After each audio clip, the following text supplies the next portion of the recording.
살리는 것은 영이니 육은 무익하니라 라는 제목으로 하나님 말씀 증거합니다. 우리 옆 사람과 한번 인사하겠습니다. 예수님의 살을 먹읍시다. 예수님의 피를 마십시다. 네, 한 주간 동안 예수님의 살과 피를 많이 드시고 먹으셨는지 모르겠습니다. 제가 한 주간 동안 필리핀에 우리 온 가족이 함께 여행을 다녀오게 됐습니다. 여행이라는 것이 참 좋고 행복한 시간들이죠. 근데 참 해외로 간다는 게 쉬운 것만은 아닌 것 같아요. 참 멀고 어려운 곳까지 가서 놀아야 되나 뭐 이런 생각도 들기도 하고. 근데 하나님의 은혜를 받아서 우리 가족이 정말 귀신에게 시달리고 가난했던 우리 집안이 정말 우리 아버지 칠순을 맞아서 이렇게 온 가족이 해외여행을 함께 할 수 있다는 것 자체가 하나님의 은혜로 저는 너무나 생각이 되더라고요. 너무 감사하더라고요. 뭐 좋은 곳, 아주 뭐 선진국, 아주 뭐 그런 곳을 가진 못했지만은 그래도 온 가족이 함께 갈 수 있다는 것 자체가 일단 되게 크고 그 시간을 다 내고 함께 마음이 모아지고 또 어떻게 살았을지 정말 비참하고 처참하게 살 수밖에 없었을 건데 우리 형님은 다리 장애인으로 지금도 그렇게 살았을 것이고 저는 아마 우리 어머님 말씀을 왜냐면 제가 건달이 됐을 것 같다 그랬는데 맨날 싸우고 다녔으니까 어렸을 때 그렇게 살았을 것 같은데 하나님의 은혜를 입어서 이렇게 목사가 됐고 또 이렇게 아버지 생신을 맞이해서 이렇게 필리핀이라는 곳으로 여행을 가게 되는구나 이런 것들이 너무나 감사하더라고요. 근데 여러분 그렇게 감사가 또 넘치는 시간이었지만은 육신적으로 좋은 것들을 너무 많이 이렇게 경험하고 또 이렇게 체험하고 먹고 마시다 보니까 이 예수님을 먹고 마시는 시간이 상대적으로 되게 줄어드는 것도 있죠. 여러분들은 과연 어떠셨는지 모르겠어요. 이번 한 주간 동안 정말 예수님과 교제하면서 실제적으로 사실적으로 예수님이 함께 하심을 많이 누리고 사셨는지 어떠셨는지 잘 모르겠습니다. 그런데 예수님을 많이 누리고 예수님의 살과 피를 정말 많이 마신 사람은 그 결과는 예배가 즐겁고 행복하실 거예요. 예배가 막 기다려주실 거예요. 예배가 막 오고 싶을 거예요. 오늘 또 어떤 말씀으로 어떤 예수님의 말씀이 나에게 들려질까 이런 막 기대가 될 겁니다. 근데 예수님의 살과 피에는 상관없이 또 한 주간 동안 선악과에 빠져서 나 자신을 또 판단하고 나 자신을 또 정죄하기도 하고 다른 사람을 정죄하고 비판하고 이런 속에 있었다면 예배드리기가 좀 어렵고 뭔가 좀 안 좋고 이렇게 될 것입니다. 지금 이 시간 저와 여러분이 하나님 앞에 나온 이 시간에 모든 것이 회복되어지시기를 예수님 이름으로 축원드립니다. 제가 그렇게 필리핀을 갔다 와서 그런지 오늘 아침에 이상하게 지난주부터 이번 주까지 뭔가 자꾸 일요일날 아침에 내 마음이 자꾸 사로잡히는 것을 느끼게 됐습니다. 자꾸 뭔가 우울한 감정이 올라오고 왜 그런지 모르겠는데 이 감정이 기뻐지지 않아요. 이 강단에 올라오면 기뻐지는데 강단에 올라오기 전까지 계속 그러더라고요. 계속 기도를 해도 계속 예수님을 불러도 마음이 잘 안 잡혀지는 거예요. 여러분 정말 우리가 우리 마음을 어떻게 할 수가 없죠. 그럴 때는 계속 그냥 예수님을 부르는 것밖에 없죠. 우리 마음 우리가 안 되더라고요. 정말 예수님께서 내 살을 먹고 내 피를 마시라고 하셨습니다. 그분과 사실적이고 실제적인 교제와 누림이 되기를 예수님 이름으로 축원드립니다. 그래서 정말로 예수님이 하시는 일 속으로 예수님이 주시는 참된 평강 속으로 평안 속으로 들어가서 하나님이 예수님의 소원 속으로 예수님이 주시는 그 참된 축복 속으로 우리가 함께 들어갈 수 있길 바라고요. 우리가 계속적으로 드리는 말씀이 우리가 영적 전쟁 속에 있음을 알아야 된다 이 말씀을 계속 드리고 있는데요. 이번 필리핀 현장을 통해서 필리핀 가족여행 현장을 통해서 얼마나 크리스천들이 얼마나 오늘날의 성도들이 이 영적 전쟁과는 멀어져 있는가 영적 전쟁할 수 없을 만큼 육신적인 것에 묶여 있는가를 보게 되는 그런 현장이었습니다.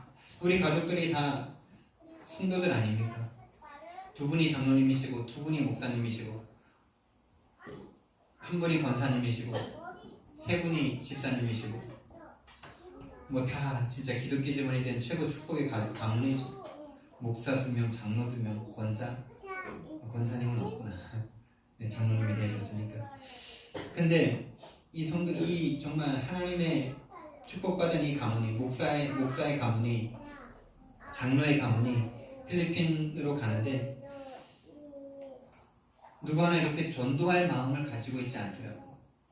전도할 마음이 없고, 보는 곳마다 우리 집안, 제가 또 이렇게 필리핀이라는 좀 후진국이잖아요, 우리나라보다. 그러다 보니까 어떤 시스템이나 공항 시스템이나 이런 것들이 다 별로 안 좋아요. 가자마자 비행기를 4시간 동안 타고 가서 공항에 딱 도착하자마자 하는 게, 거기에 서서 1시간 반 동안을 기다리는 거였어요.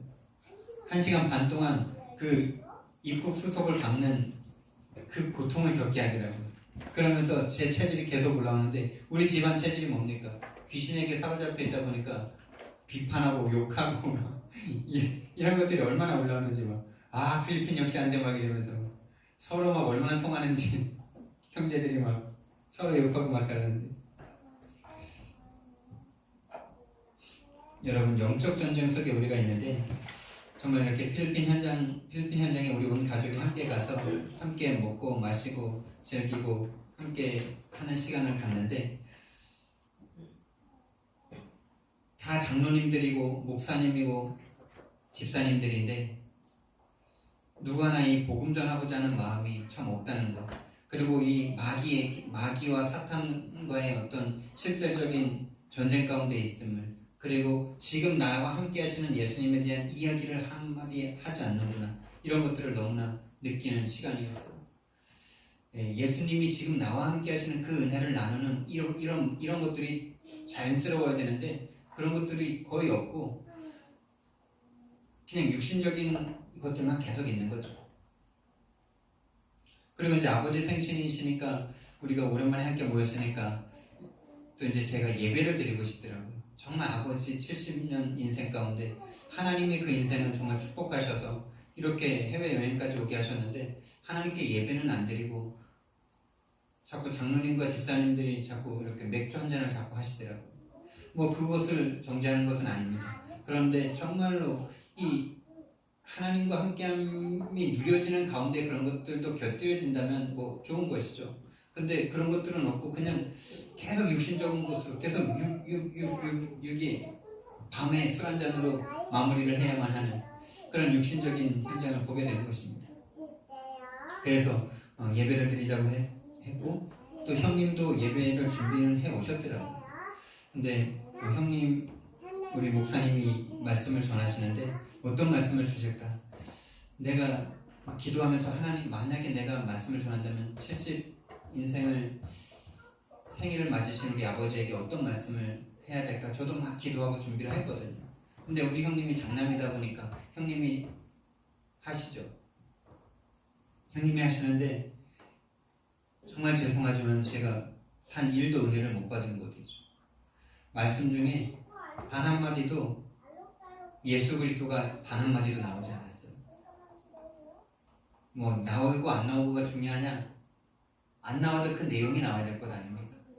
예수 그리스도로 인해서 우리가 어떻게 축복받았는지. 근데 아버지에게 존경받으시는 아버지가 되라. 그리고 이제 일 좀 그만 좀 적게 하시고 좀 편하게 어머니와 함께 좀 행복하게 사시라. 이 말씀 딱 두 주제로 말씀 마치시는 거였죠. 제가 막 마음에 막 속이 터지더라고요.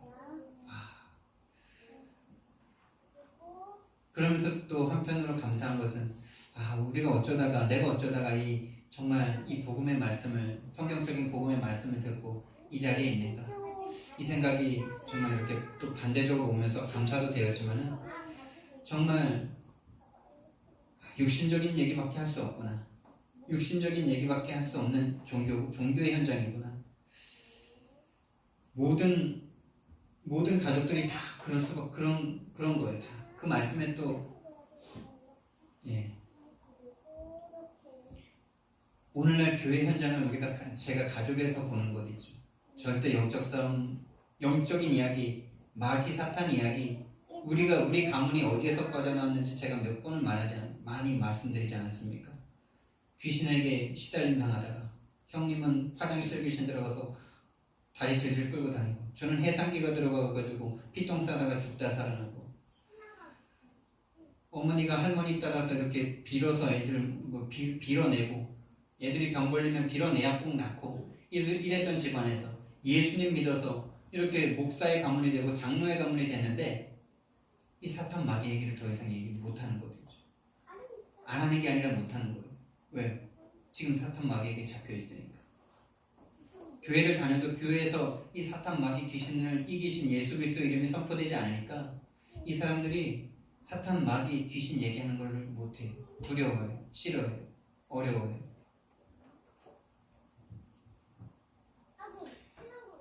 제 가슴에 진짜 막 한이 막 되더라고요. 한이 되고 우리 사모님과 함께 진짜 기도하고 이 가문에 우리가 정말 이 가문에 우리가 할 일이 있다. 근데 말로는 안 된다. 하나님이 함께 하시는 성령님의 역사하시는 증거로만 이들 살릴 수 있다. 이 언약을 붙잡고 오는 시간이 되었습니다. 그리고 또 필리핀 현장에서 제가 가면서 여러분들에게도 마지막 광고 드리면서 중요한 팀 사역의 현장이 될 것이다 이렇게 말씀을 드렸는데 실제로 하나님께서 그런 역사를 주셨어요. 뭐 이렇게 가족들 매형 장로님이나 또 집사인 매제나 이런 사람들에게 어떤 메시지를 제가 말로 이렇게 팀 사역을 하는 것보다 더 강력한 전도의 현장을 하나님께서 우리에게 주셨죠. 우리가 가서 가이드를 만났는데 이 가이드가 참 대단한 사람이더라고요. 원래는 키가 한 180이 넘고 몸무게도 한 142 정도 됐던 사람입니다. 이거 다 그러더라고요. 근데 지금 완전 빼싹 말라가지고 허리허리해요. 키만 크고. 근데 그 사람이 얼마 전에 몇 년 전에 댕기열에 걸려가지고 죽다가 살아나가지고 이렇게 살이 쏙 빠졌다 그러더라고요. 그러면서 자기 이야기를 쭉 하는데 자기가 16개국 언어를 하고 그리고 30몇 가지의 자격증을 가지고 있어요. 레저 스포츠 액티비티한 그런 스포츠에 대한 그런 자격증 30개 이상을 가지고 있고 지금까지 자기가 전 세계를 돌아다녔는데 130 몇 개국을 갔고 뭐 격리한 나라까지 하면 160 몇 개국을 돌아다녔다 그러더라고요. 그러면서 막 자기 이야기를 하는데 처음에는 그 얘기를 듣는데 참 대단하구나 이런 생각이 들더라고요. 근데 이 사람을 가만히 이렇게 쳐다보면서 기도하는데 저 사람을 만나게 하신 이유가 뭘까 이런 생각을 계속하면서 쳐다보는데 저 사람이 참 방황하고 있구나 이 생각이 들더라고요. 유리하고 방황하는 중이구나. 저렇게 30 몇 가지의 그 자격증을 따야 할 만큼 저렇게 수많은 나라를 돌아다녀야 할 만큼 참된 평안이 없구나. 이게 저에게 딱 보여지는 거예요. 그래서 그 사람을 놓고 기도를 시작했죠. 저 사람에게 복음 전할 수 있게 해달라. 그래서 첫째 날 만나고 둘째 날 됐을 때 이 사람이랑 이렇게 둘이 있는 상황이 됐을 때 당신이 이렇게 우리를 이렇게 인도해줘서 너무 고맙다. 그러니까 이제 괜찮다 뭐 이래. 그리고 좀 많은 자격증을 따시고 수많은 나라를 돌아다니셨는데 참 대단하시다 뭐 이러니까 막 또 이러더라고요. 네. 근데 제가 볼 땐 당신이 지금 방황하고 있는 중인 것 같습니다. 대답을 못 하더라고요. 당신이 지금 방황하는 중인데 당신이 어디로부터 와서 무엇을 하고 살다가 어디로 가는지에 대한 답이 없으면 당신은 계속 유리하고 방황할 수밖에 없습니다. 그러니까 사람이 탁 튕겨내는 사람과 받아들이는 사람이 있죠. 이 사람이 받아들이는 거죠. 그래서 복음을 전했어요. 원래 우리 인생이 하나님의 형상대로 창조됐는데 하나님을 떠나서 죄를 짓고 마귀에게 속아서 유리하고 방황하게 됐다. 이러면서 쭉 말씀을 전하고 영접할 타이밍이 됐는데 우리 형님 목사님이 오셔서 빨리 가자 그러시더라고요. 그래서 이제 그때는 그렇게만 복음을 전했어요. 근데 이 사람이 갈급하다는 걸 확인을 했죠. 정말 갈급한 영혼이구나. 그리고 말씀을 들으려고 하는구나. 그리고 이 사람이 자기 이야기를 계속하는데 자기가 골프 선수였대요. 자기 외할아버지가 골프 선수라서 어렸을 때부터 골프를 가르쳐 주셔가지고 또 키도 어렸을 때 컸대요. 그래서 막 금메달을 전 세계 금메달을 막 휩쓸고 다녔는데 일본에서 대회를 마치고 금메달을 따고 돌아오는데 같이 그 운동을 하던 친구들이 버스를 타고 오다가 버스 사고가 나서 자기와 선생님만 살아남고 38명이 모두가 다 전원 사망을 해버렸대요. 그러면서 이 사람이 방황을 시작하는 거예요. 그 마음에 평안함이 없는 거예요. 정죄의식이 계속 있는 거예요. 그러니까 이 사람이 전 세계를 떠돌아다닐 수밖에 없는 거예요. 그러면서 이 사람이 저한테 그러더라고요. 자기가 어디로 갈 곳에 대한 자기가 마지막엔 터키 어딘가 자기가 봤던 제일 좋은 곳이라고 생각했던 거기서 인생을 마무리하고 싶다 뭐 이러더라고요. 근데 제 마음속에는 당신이 인생을 마무리할 곳은 예수 그리스도 아닙니다. 제 마음속에 그런 생각이 들더라고요. 거기가 아무리 좋아도 거기는 당신을 받아줄 수 없는 곳입니다. 지옥입니다. 이런 생각이 마음에 많이 들더라고요. 그렇게 이제 복음을 전하고 그 사람에 대한 기도 제목이 더 잡히잖아요. 그래서 이제 그 다음날 이제 돌아오는 날이 됐죠. 그 보홀이라는 곳에서 필리핀 세부로 다시 돌아오는데 배 선착장에 혼자 앉아 있어서 제가 이제 찾아가서 또 이제 말을 걸고 어제 이렇게 복음을 전했는데 어땠냐 이러니까 그런 얘기 해주실 때 되게 좋았다 이러더라고요. 그래서 그럼 제가 지금 복음을 전해주고 싶은데 괜찮냐 그러니까 전해달라고 그러더라고요. 그리고 나서 이제 권해기를 딱 하려고 종이를 딱 꺼냈는데 또 이제 배가 또 생각보다 좀 빨리 타야 돼가지고 타게 됐죠. 그냥 타게 돼가지고 배에 탔는데 하나님께 또 기도를 했죠. 이 사람 영접할 수 있게 도와달라고. 그리고 혼자 앉을 수 있게 도와달라고 그랬는데 진짜 혼자 딱 앉아있고 그 옆자리가 비어있는 거예요. 그래서 배 출발하고 나서 옆자리에 가서 복음을 전해주고 싶다 이러니까 해달라 그러더라고요. 그래서 구원의 길을 쭉 전했고 이 사람이 영접을 했어요. 영접을 하고 여러 가지 이제 이야기를 하는데 또 이제 이 구원의 길을 다 들었는데 혹시 이 중에서 가장 은혜가 된 게 어떤 것입니까? 이렇게 물어보니까 지금 성령님이 나와 함께 하시고 인도하시고 역사하신다는 이게 제일 마음에 와닿았고 또 마귀 자녀에서 하나님 자녀로 신분이 변했다는 것이 제일 자기한테 왔다는 거예요. 그래서 이제 그러시냐고. 그리고 이제 근데 당신이 지금 막 태어났기 때문에 계속 양육을 받으셔야 된다. 근데 제가 알고 있는 선교사님들이 계시는데 연결을 시켜줘도 되겠냐 그러니까 연결시켜달라 그러더라고요. 선교사님이 있냐고 그러면서. 그래서 선교사님이 있다고. 그래서 제가 기도하고 있고 그리고 나서 이제 또 막 일정을 쭉 하다가 제가 이제 계속 기도를 했죠. 하나님 영접은 시켰는데 저 사람에게 또 제가 무슨 메시지를 더 주길 원하십니까? 계속 기도를 했어요. 근데 처음에는 영접을 시켜놓고 영접이 됐는데 그 영접한 사람과 계속 함께 있잖아요. 그게 처음엔 좀 약간 어색하더라고요. 그게 저의 상태였어요. 그러니까 24시 안 되면 그렇게 되는 거더라고요. 그 사람을 영접시켜놓고 영접시킨 거에 좀 빠져가지고 그 사람에게 계속적인 메시지와 함께 계속 있으면서 중요한 메시지를 전달해야 되는데 또 막 뭐 할까 막 이런 생각, 누구한테 어떤 선물 할까 막 이런 거에 막 빠져 있으니까 뭔 메시지를 이렇게 잠깐 함께 했을 때 잠깐 어색해지는 이런 거를 자꾸 경험하더라고요. 그러면서 하나님 진짜 이 사람에게 무슨 메시지를 더 주길 원하십니까? 지금 마지막으로 이제 함께 할 수 있는 시간이 얼마 안 남았는데 어떤 메시지 주길 원하십니까? 이렇게 계속 기도를 하니까 그래, 영접한 사람은 하나님의 자녀가 됐으니까 기도할 수 있다. 기도하라는 기도의 메시지를 줘야 되겠다 이런 생각이 들어서 이제 또 좀 이제 찾아가서 오늘 이렇게 복음을 듣고 영접하셨는데 어떠셨습니까? 이러니까 너무 좋았다는 거예요. 아까 그 선착장에서 자기가 혼자 있을 때 뭘 해야 될지 모르는 그런 상태 속에 빠졌었대요. 이 사람이 말이 엄청 많고 아는 것도 많고 잡식이 많다 보니까 말을 계속해요. 근데 이 사람이 제가 그 말을 딱 듣는데 이 사람이 계속 말할 수밖에 없는 영적 상태구나. 뭔가를 찾지 않으면 아무것도 안 해도 평안해야 되잖아요. 근데 뭔가를 계속해야 말을 계속하고 어디를 찾아가야 되고 뭔가 자격증을 짜야 되고 어느 나라를 가야만 이 사람이 평안할 수밖에 없는 유리하고 방황하고 있구나. 이게 그 단어에서 딱, 그 말에서 딱 느껴집니다. 선착장에서 혼자 있는 시간이 한 20분 정도밖에 안 됐는데 그 시간에 내가 옆에 와서 말해준 게 너무 좋았다는 거예요. 그때 뭐 별 말 안 했거든요. 그러면서 너무 좋았고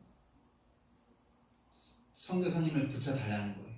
그러면서 제가 당신이 지금 정말 하나님의 자녀가 됐고 하나님께 기도할 수 있는데 하나님이 당신의 기도를 정말로 들어주신다면 당신은 하나님께 어떤 기도를 드리고 싶습니까? 이러니까 그 사람이 그래요. 정말 내 인생의 길을 알고 싶고 내 인생의 종착지를 알고 싶다는 거예요. 정말 100% 유리하고 방황하고 있는 영혼이죠. 그래서 정말 그 영혼에 대한 안타까움과 또한 감사함, 이 영혼을 만나게 하셨고 이 영혼이 정말로 예수님의 제자로 그리스도의 제자로 선다면 많은 사람들에게 복음 전할 수 있는 제자가 될 수 있겠구나. 그래서 연락처와 그런 것들을 받고 오게 됐습니다. 그러면서 그 사람을 영접하고 그 사람에게 전도하고 이런 장면들을 우리 온 가족들이 보면서 그것 자체가 가장 큰 팀 사역이었구나 이런 생각이 들었고 하나님께서 정말 개인 전도의 문을 열고 계시구나 이런 것도 느끼게 됐고요.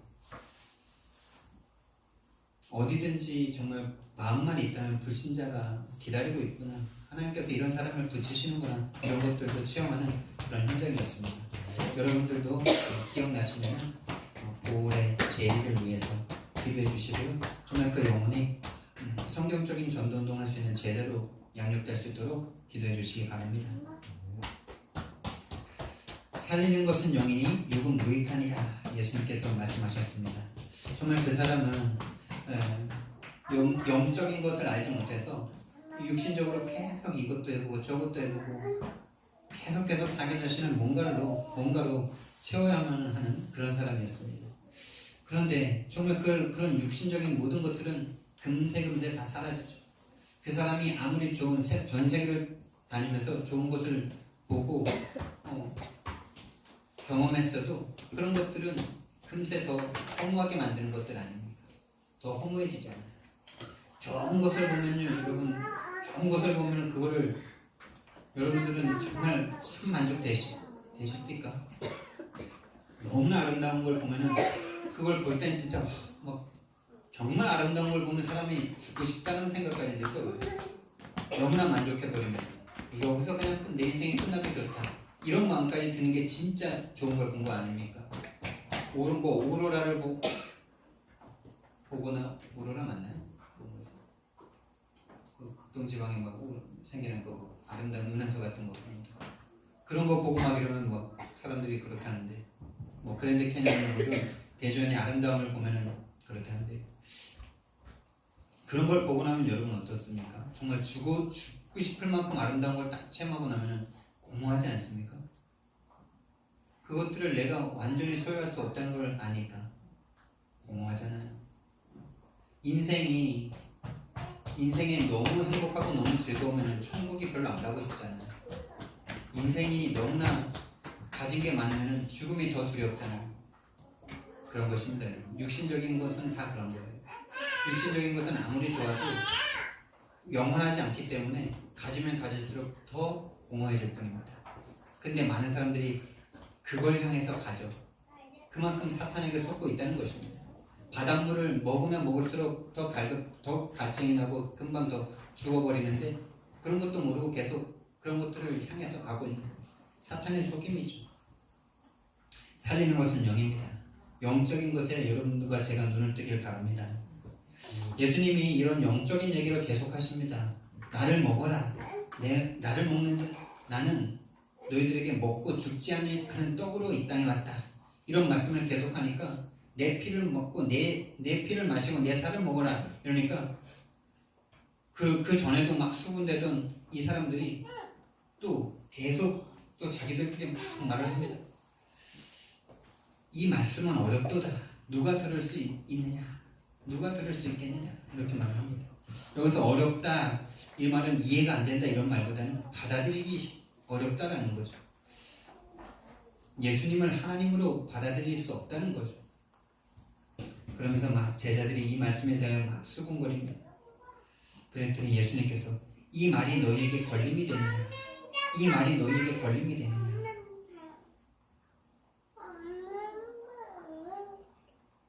여러분, 예수님의 말씀들이 저와 여러분들에게 걸림이 됩니까? 믿어지십니까?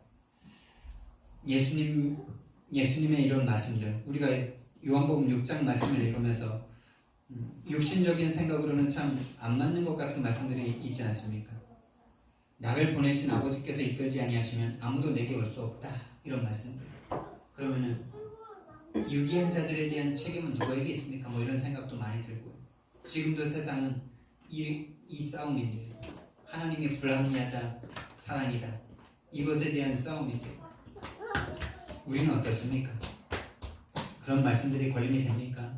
아니면은 저와 여러분에게 생명이 됩니까? 또 오늘 말씀에서도 더 구체적으로 가룟 유다에 대해서 이야기가 나옵니다. 이 유다를 선택하신 것이 하나님이에요. 예수님이에요. 예수님께서 이 사람을 선택하지 않았습니까? 12명의 제자를. 처음부터 알았다라고 말씀하십니다. 이런 말씀들이 걸림이 됩니까? 믿음이 됩니까? 걸림이 됩니까? 감사가 됩니까? 저와 여러분들에게 믿음으로 바뀌어지시길 바랍니다. 뭐 처음엔 걸림이 될 수 있습니다. 생각 안 해보는 것보다는 생각해보는 게 저는 좋다라고 생각합니다.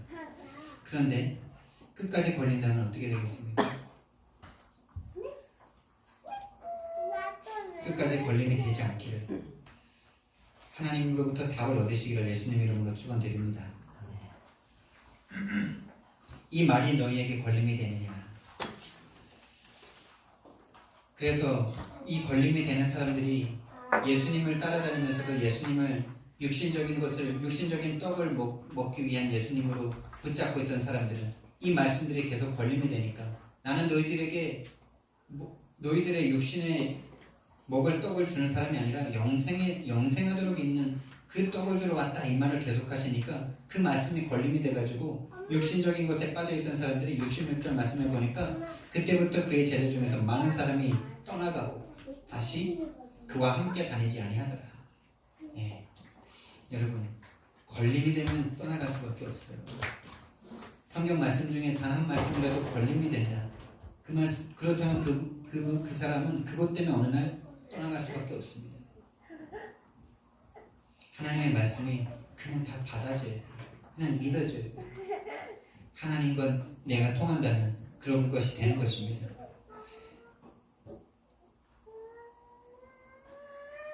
그래서 고린도전서 1장 22절 24절 말씀에서는 고린도전서 1장 18절 말씀에서는 십자가의 도가 멸망하는 자들에게는 미련한 것이요 구원을 받는 우리들에게는 하나님의 능력이 됩니다 라고 말씀하셨죠. 오직 부르심을 입은 자들에게는 그리스도는 십자가는 하나님의 능력이요 하나님의 지혜다라고 말씀했습니다. 저와 여러분이 부름받은 하나님의 사람들인 줄 믿습니다. 그래서 예수님께서 이런 말씀을 하시죠. 그것과 이어서 이 말이 너희에게 걸림이 되느냐? 그러면 너희는 인자가 이전에 있던 곳으로 올라가는 것을 본다면 어떻게 하겠느냐? 갑자기 이런 말씀을 하시는 것입니까? 너희들에게 내가 하나님으로 이 땅에 와서 영원히 영생을 주는 떡으로 내 살과 피를 주러 온 것이 너희에게 걸림이 되느냐? 내가 하나님과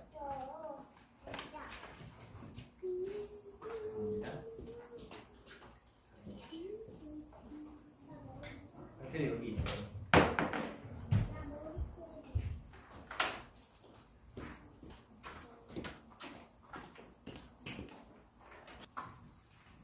네, 내가 하나님이라고 자꾸 말하는 것이 너희에게 걸림이 되냐? 그러면 내가 이전에 있던 곳으로 올라가는 것을 본다면 어떻게 하겠느냐? 이 말씀은 무슨 말씀입니까? 이 말씀이 신학에 있어서 되게 중요한 말씀이라고 하는데요.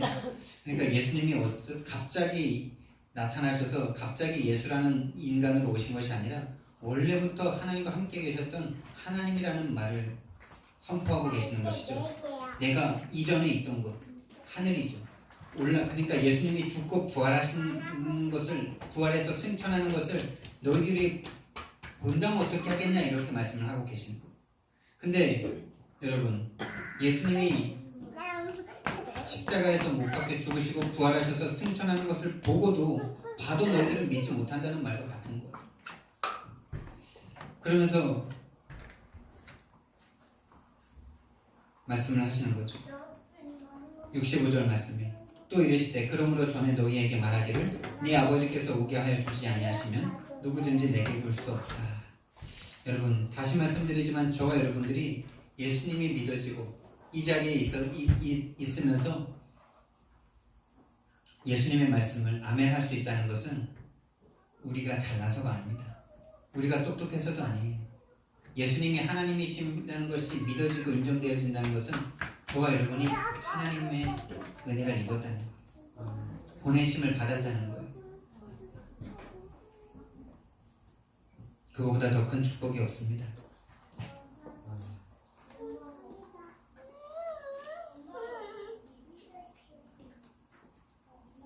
선택된 자들에게 이 복음은 그래서 모든 사람에게 다 깨달아지는 게 아닙니다. 절대로 모든 사람에게 다 깨달아지는 게 아니고 하나님의 은혜를 입은 사람들, 하나님이 다시 말하면 선택한 자들에게 이 복음이 들려지고 알아지고 깨달아지고 믿어지는 거예요. 그래서 우리는 그런 사람들을 찾아 전도하는 것입니다. 모든 사람이 다 구원받을 수 있는 것이 아닙니다.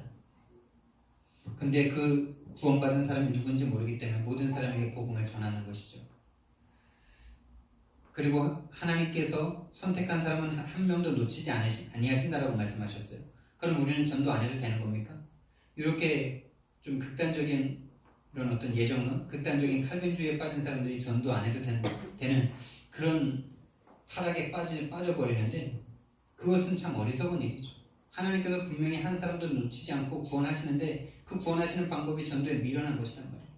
그 엄청난 하나님의 일 속에 누구를 사용하시느냐 요걸로 봐야 되겠죠. 거기에 내가 쓰임 받을 수 있는 사람이냐 아니냐, 거기에서 제외된 사람이냐 아니냐, 거기에 내가 쓰여진 사람이라는 것이 얼마나 영광인데요. 근데 모든 사람이 다 구원받기 때문에 난 전도 안 하고 싶다. 이거는 하나님의 축복 안 받고 싶다는 말과 똑같은 거죠. 저와 여러분이 정말 하나님과 통한다면, 정말로 하나님이 나를 구원하신 것이 맞고 내 인생을 통해서 우리 죽을 수밖에 없는 우리 인생을 통해서 정말 천하보다 귀한 한 영혼을 전도하게 하신다는 거예요. 저와 여러분들이 그것 때문에 가치 있는 인생 아닙니까? 썩어질 것 때문에 우리가 먹고 산다면, 우리가 구원받았으면 그냥 천국 가면 될 것인데 뭐하러 더 살겠습니까?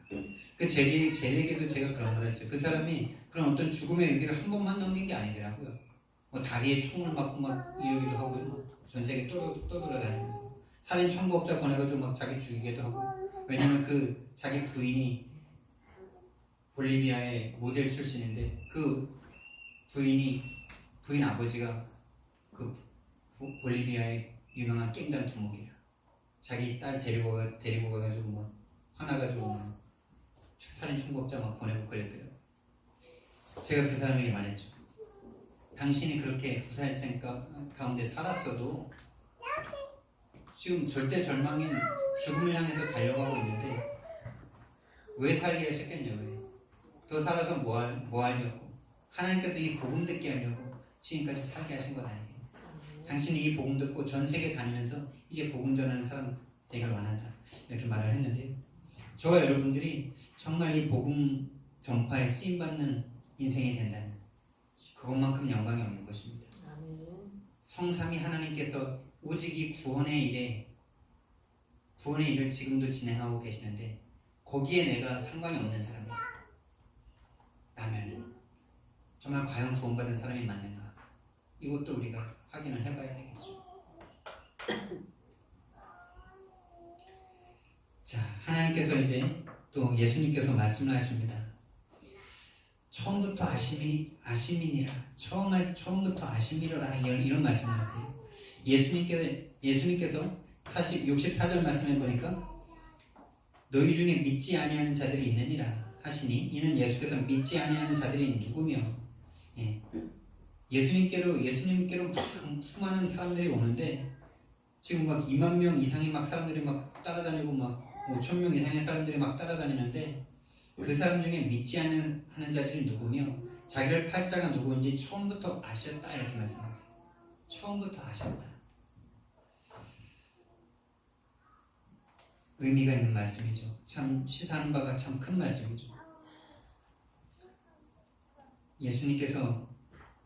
예수님을 그 수많은 군중들이 따라다녔는데 나중에 예수님을 믿겠다고 남은 사람들은 120명밖에 없지 않습니까? 2만 명인데 120명이야. 몇 대 몇입니까? 몇 대 몇의 확률을 뚫고 120명이 남은 겁니다. 우리는 얼마의 확률을 뚫고 하나님을 지금 믿고 하나님의 자녀가 된 것입니까? 이 구원의 은혜가 모든 것입니다. 이 구원의 은혜가 정말 저 여러분들에게 뼈저리게 감사로 느껴지지 않는다면 거기부터 다시 시작하셔야 돼요. 내가 구원받은 게 얼마나 큰 것이다. 그리고 이 가룟 유다의 이 일들을 보면서 저와 여러분들이 지난주에도 말씀드렸지만은 두 가지 길이 있습니다. 이 가룟 유다를 그럼 선택한 것이 하나님이시기 때문에 그럼 가룟 유다 책임이 아니고 하나님 책임이잖아. 이렇게 보통 생각이 되죠. 그게 상식적이고 머리 좋다고 하는 사람들이 따지는 근거입니다. 그럼 제가 옛날에 그랬거든요. 그러면 가룟 유다의 잘못이 있는 거야 없는 거야? 가룟 유다는 선택당했을 뿐이고 선택된 대로 간 것이라면 도대체 누구의 죄야? 이런 생각들이 계속 저를 따라다녔죠. 그런데 하나님의 참 은혜이고 감사한 것은 그렇게 계속 하나님을 비판하고 하나님을 정죄하는 그런 선악과 속에 계속 제가 있는 것이 아니라 하나님께서 저에게 은혜를 주셔서 와 그렇다면 이거는 스스로 선택한 것이 아니라면 그럼 나는 이런 생각이 들더라고요. 나는 어디에 선택된 사람인가? 나는 예수님을 팔 자인가 버릴 자인가 끝까지 믿을 자인가? 나는 어디에 선택된 사람인가? 이 생각으로 가게 되는 게 감사한 거죠. 여러분들은 어디에 선택된 사람들입니까? 예수님을 팔자로 선택된 사람입니까? 예수님을 믿지 않는 사람으로 선택된 자들입니까? 아니면 끝까지 예수님을 믿도록 선택된 자들입니까? 우리가 선택한 게 아니니까 우리가 알 수가 없죠. 근데 거기서 제가 기도가 나오더라고요. 주님, 우리가 선택할 수 있는 게 아닌데 저는 제발 이 가룟 유다로 선택하지 말아달라는 그런 기도가 되고요. 감사하죠. 그게 은혜죠. 근데 정말 은혜 못 받은 사람들 계속 정죄하고 계속 이 말씀에 걸림이 돼가지고 하나님을 끝까지 막 판단하다가 멸망받을 수도 있을 건데 여러분 두 가지 길이 우리에게 항상 있어요. 선악과를 선택할 것인가 생명나무를 선택할 것인가. 내 IQ 200도 되는 내 지식으로 하나님의 이 놀라운 은혜의 하나님을 판단하고 중재할 것인가 아니면 하나님께 순복하고 하나님께 기도하고 하나님을 사랑할 것이냐. 이 선택의 길이 항상 우리 앞에 놓여 있는 것입니다. 뭐 여기에 대해서 하나님을 변명할 그런 것도 없어요. 그냥 하나님이 선택하면 선택하는 겁니다. 보수적이죠. 어쩔 수 없어요. 하나님이 주인이신데 거기에다 대고 우리가 뭐라고 말을 하겠습니까? 모든 사람이 하나님의 법을 어기고 하나님을 싫어하는 마음, 하나님을 미워하는 마음, 하나님을 대적하는 마음, 하나님 되고자 하는 그 교만의 마음을 가지고 하나님을 다 믿지 않는데요. 우리가 역사를 보면 알지 않습니까? 하나님이 창조한 아담과 하와인데 그 후대들이 얼마나 하나님을 쉽게 버리고 육신이 되는지. 노아 사건을 통해서 온 세상을 물로 심판해버리고 노아 8명 믿음의 사람으로 시작했는데 금세 바벨탑을 짓는 인간들. 그 중에서 예수님 하나님을 믿고 하나님을 선택하는 사람들이 너무나 적다는 것 우리는 보고 있지 않습니까? 그것이 인간들의 멸망의 상태입니다. 그것이 그 속에 하나님께서 우리에게 은혜 주시지 않으면 단 한 사람도 하나님 믿지 않는 자들인데 하나님 믿지 않고 하나님 되려고 하는 자들인데 하나님이 은혜를 베푸셔서 믿는 자들을 믿는 마음을 주신 자들이 있다는 것 거기에 대한 감사만 우리는 할 수 있는 것 아닙니까? 왜 저 사람들은 그럼 유대했습니까? 라고 말할 수 없는 우리들은 말할 수 없는 자들이잖아요.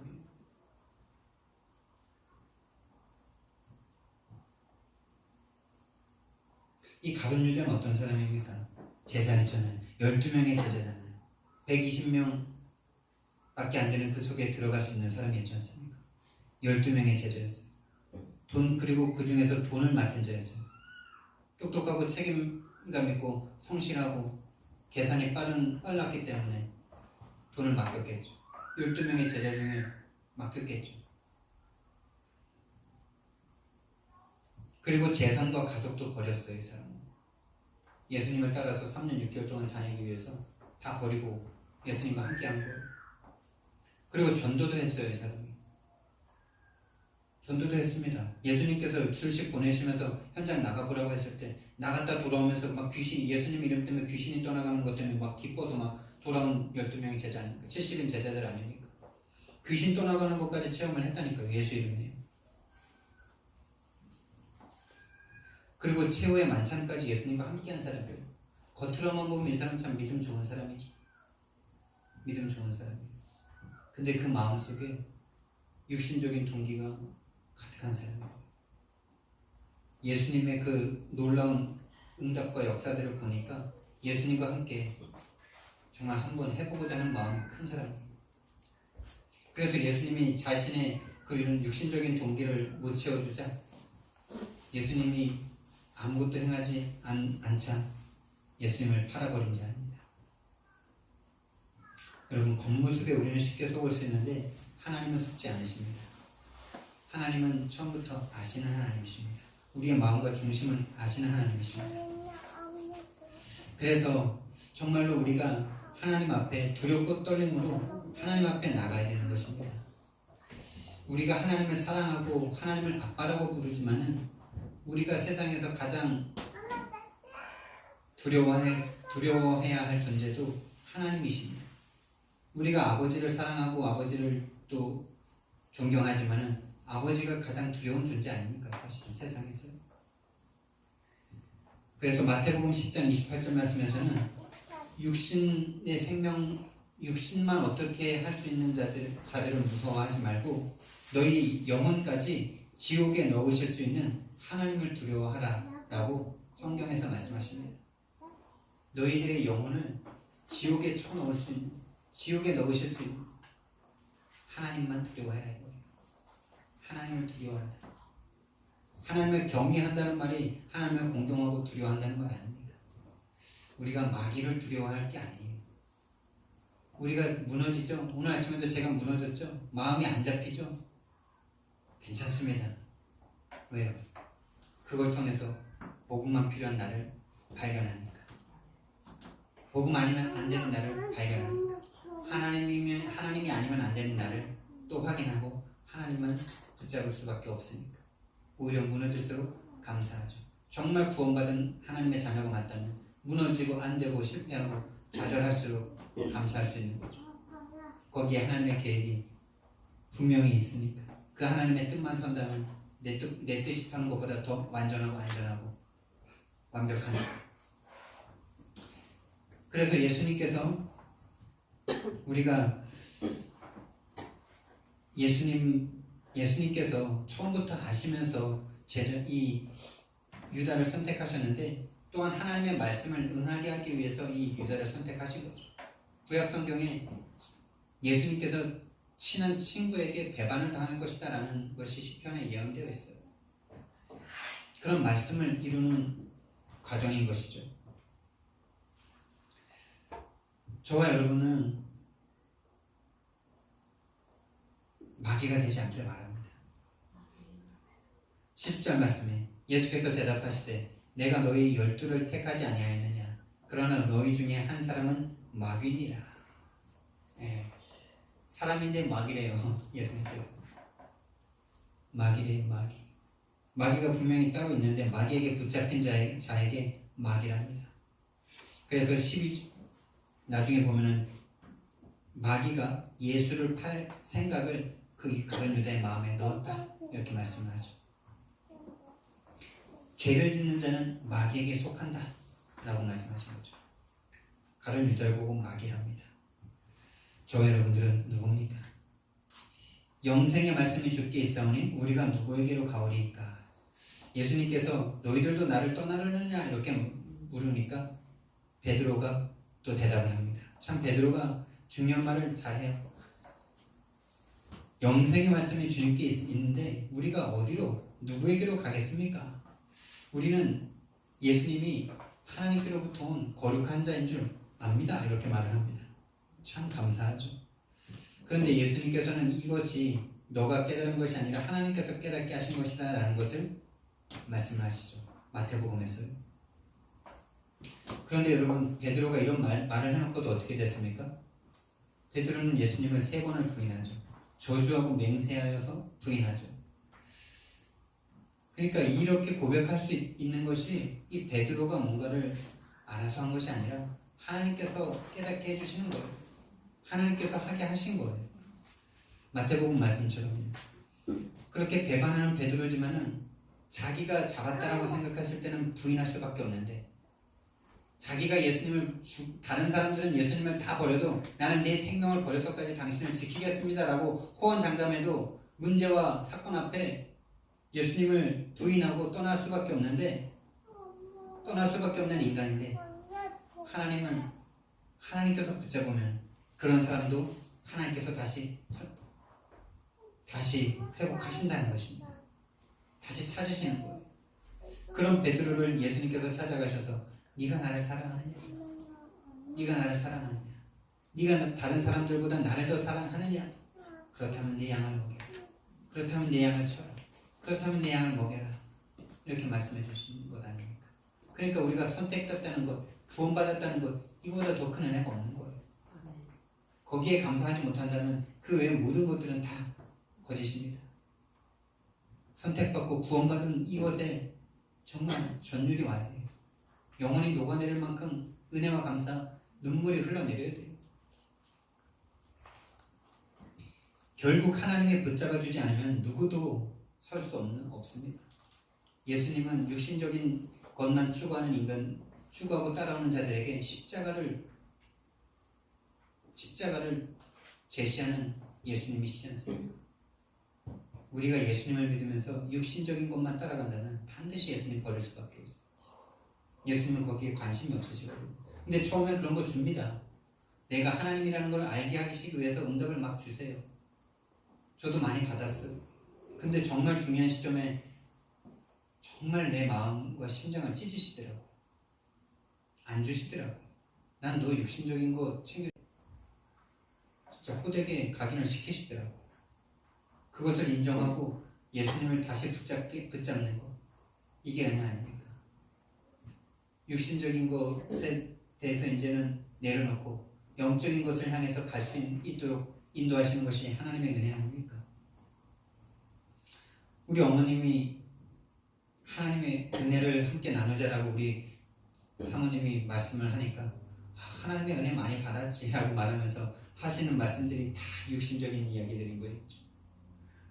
하나님 믿었는데 어떻게 축복 주셨고 어떻게 구해주셨고 이런 얘기만 계속하는 거예요. 그러니까 지금 나와 함께 하시는 하나님에 대한 이게 전혀 없는 종교의 현장을 보는 거예요.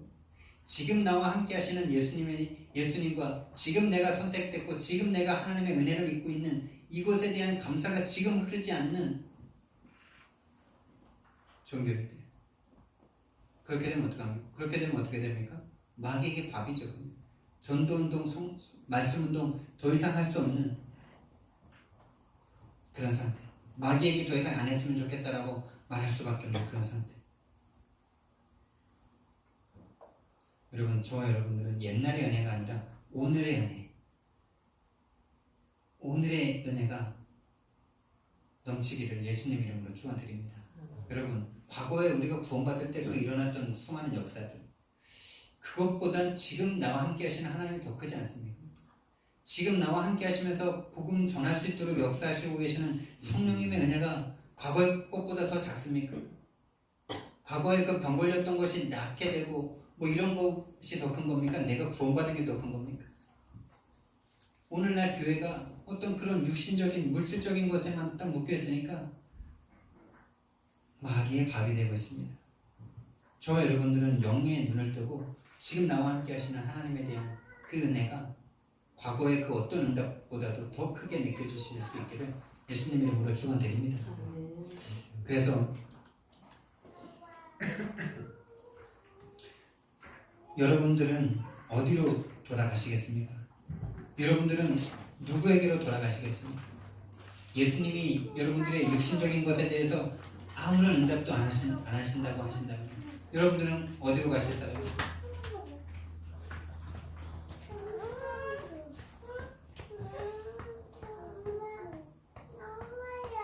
여기에 대해서 우리가 한 번쯤은 생각을 해봐야 되겠죠.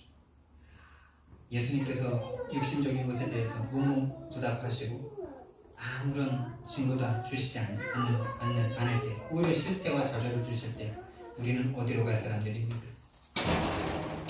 결론적으로요, 자신을 살리시기 바랍니다. 자신을 계속 살리셔야 돼요. 그것밖에 없어요. 계속 살리는 길은 다른 것이 아니고 예수님을 먹는 것이고 예수님의 피를 마시는 것입니다. 예수님과 함께하는 것, 예수님의 말씀을 듣는 것. 내가 너희에게 이른 말은 영이요 생명이다. 말씀을 계속 듣는 거예요. 말씀을 녹취하시기 바라고. 말씀 한 마디를 한 구절이라도 암송하시면서 묵상하시기 바랍니다. 다른 방법이 없습니다. 우리 영이 살 수 있는 방법 다른 길이 없어요. 육신적인 거에 계속 집중하다 보면 영은 죽을 수밖에 없습니다. 언제 그랬는지 모르게 죽어 있다니까요.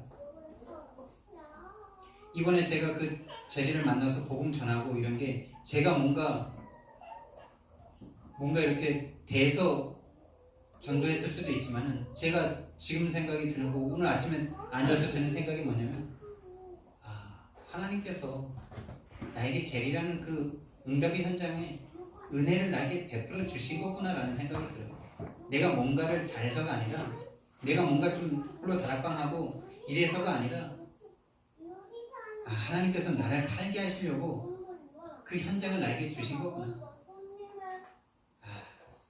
그거라도 없으면 나도 완전히 그런 육신이 돼가지고 먹고 마시고 즐기다가 올 수밖에 없는 그런 여행지에서 하나님께서 그 영혼을 나에게 주셔서 조금이라도 하나님께 기도하게 하시고 조금이라도 하나님께로 조금이라도 더 갈 수 있게 해 주신 거구나. 여러분을 살리시는 현장을 가시기 바랍니다. 현장을 가시고 여러분들이 살아서 현장을 가기도 하지만 살기 위해서 현장을 가시는 거예요. 여러분들이 전도한다고 전도가 됩니까? 전도는 하나님의 손에 있는 것 아닙니까? 전도를 우리가 왜 합니까? 나를 살리기 위해서 하는 겁니다. 나를 살리는 겁니다. 내 영혼이, 내 영적 상태가 어느 정도까지 있는가, 어느 정도의 사람인가 내가 확인하는 것이 현장입니다. 내가 저 사람에게 정말 예수 그리스도를 믿어야 되는 이유를 증거할 수 있는 사람인가? 아니면 종교 있으세요? 이렇게밖에 물을 수 없는 사람입니다.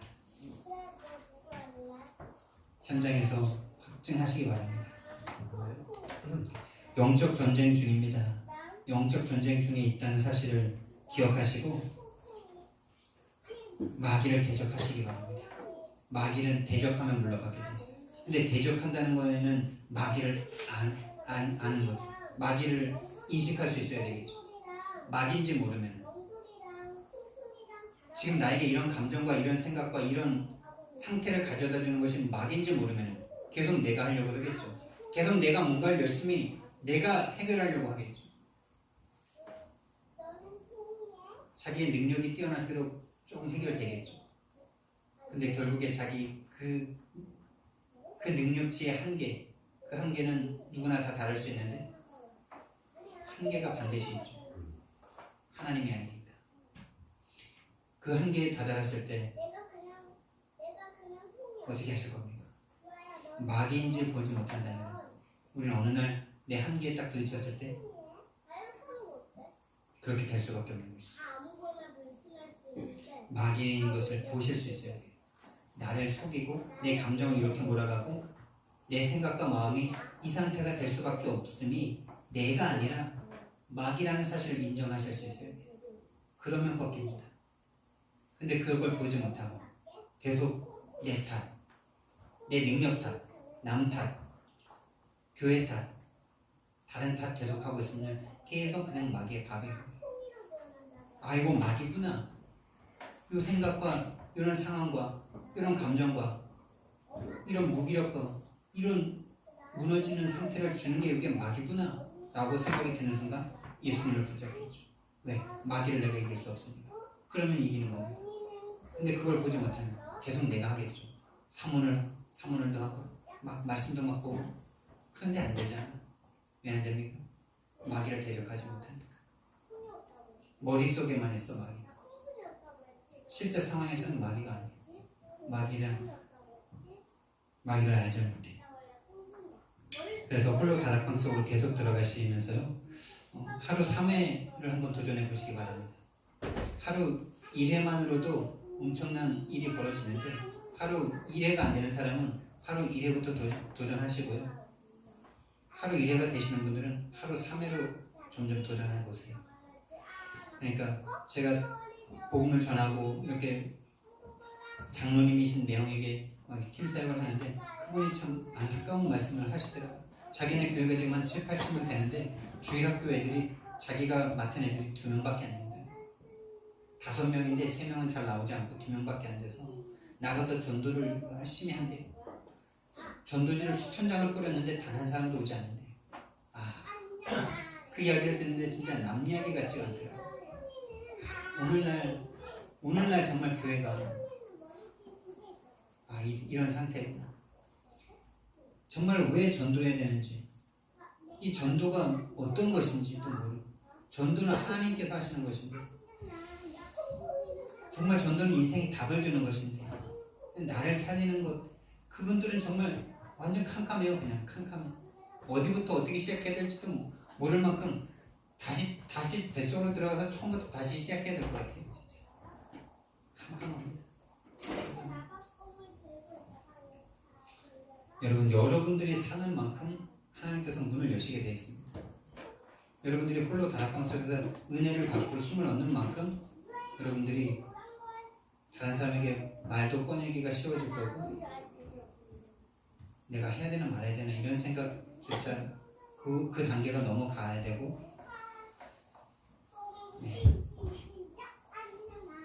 여러분 홀로 다락방 속에서 정말 하나님이 주고자 하시는, 하나님이 바꿔주시길 원하시는 내가 바꿔지고 주시고자 하는 것을 받고 하나님과 정말 대화하시는 그런 홀로 다락방을 회복하시기 바랍니다. 그분이 그러더라고요. 하루에 한 3-4시간 기도하냐고 그러더라고요. 그러니까 하루에 3-4시간 기도 안 하고 해라는 말이겠죠. 그래서 제가 하루에 3-4시간 도전해야 되겠죠 라고 말을 하면서, 그러나 우리는 24시간을 꿈꿉니다.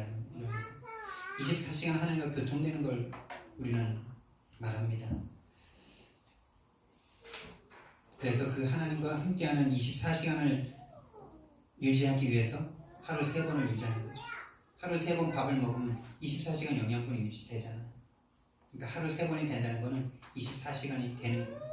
여러분들이 하루 3번 한번 하나님께 집중하려고 딱 시간을 정해보세요. 하루 종일 거기에 집중되어 있지 않으면 하루 3번은 안 됩니다. 어느 날 하루를 살아봤는데 그냥 하루가 다 가 있어요.